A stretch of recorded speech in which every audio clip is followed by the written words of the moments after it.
Weekly ബുള്ളറ്റിലേക്ക് സ്വാഗതം. Company corporation board LGS വിജ്ഞാപനം ഉടൻ. സർക്കാർ ഉടമസ്ഥതയിലുള്ള വിവിധ കമ്പനി കോർപ്പറേഷൻ ബോർഡ് എന്നിവയിൽ ലാസ്റ്റ് ഗ്രേഡ് സർവൻസ് വിജ്ഞാപനം ഒക്ടോബർ 30-ന് PSC പ്രസിദ്ധീകരിക്കും. യോഗ്യത 7ാം ക്ലാസ് വിജയം അല്ലെങ്കിൽ തത്തുല്യം. ബിരുദധാരികൾക്ക് അപേക്ഷിക്കാം.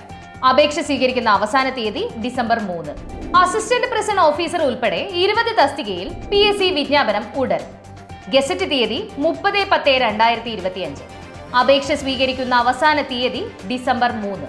Police constable short list PSC പ്രസിദ്ധീകരിച്ചു തുടങ്ങി. ഷോർട്ട് ലിസ്റ്റ് ഉൾപ്പെട്ടവരുടെ കായികക്ഷമതാ പരീക്ഷയാണ് ഇനി നടക്കുക.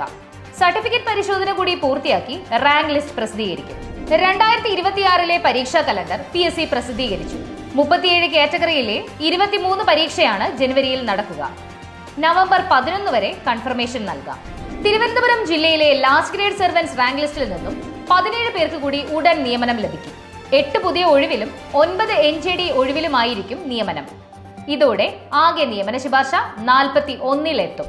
കേരള വാട്ടർ അതോറിറ്റിയിൽ ഓവർസിയർ ഗ്രേഡ് 3, ഗ്രൗണ്ട് വാട്ടർ വകുപ്പിൽ ഡ്രാഫ്റ്റ്മാൻ ഗ്രേഡ് 2 എന്നീ തസ്തികകളിലേക്കുള്ള പരീക്ഷ ഒക്ടോബർ 30-ന് നടക്കും. രാവിലെ 7 മണി മുതൽ 8:50 വരെയാണ് പരീക്ഷാ സമയം. 2 തസ്തികയ്ക്കുമായി 20,000-ഓളം പൊതു അപേക്ഷകരുണ്ട്. നവംബറിലെ ഇന്റർവ്യൂ പ്രോഗ്രാം PSC പ്രസിദ്ധീകരിച്ചു. തദ്ദേശ സ്വയംഭരണ വകുപ്പിൽ public health inspector grade 2, tourism വകുപ്പിൽ ടൂറിസ്റ്റ് ഇൻഫർമേഷൻ ഓഫീസർ ഉൾപ്പെടെ വിവിധ തസ്തികകളിലേക്കുള്ള ഇന്റർവ്യൂ ആണ് നവംബറിൽ നടത്തുക. ഇറിഗേഷൻ വകുപ്പിൽ അസിസ്റ്റന്റ് എഞ്ചിനീയർ സിവിൽ റാങ്ക് ലിസ്റ്റിൽ നിന്നും 38 പേർക്ക് കൂടി ഉടൻ നിയമനം ലഭിക്കും. 24 പുതിയ ഒഴിവിലും 14 NJD ഒഴിവിലുമായിരിക്കും നിയമനം. ഇതോടെ ആകെ നിയമന ശുപാർശ 124-ൽ എത്തും.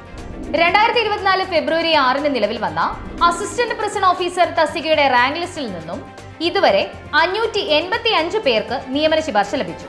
സെപ്റ്റംബർ 20-നായിരുന്നു അവസാന ശുപാർശ. PSCയുമായി ബന്ധപ്പെട്ട കൂടുതൽ അപ്ഡേറ്റുകൾക്ക് PK ലേണിംഗ് സോഷ്യൽ മീഡിയ പ്ലാറ്റ്ഫോമുകൾ ഫോളോ ചെയ്യൂ.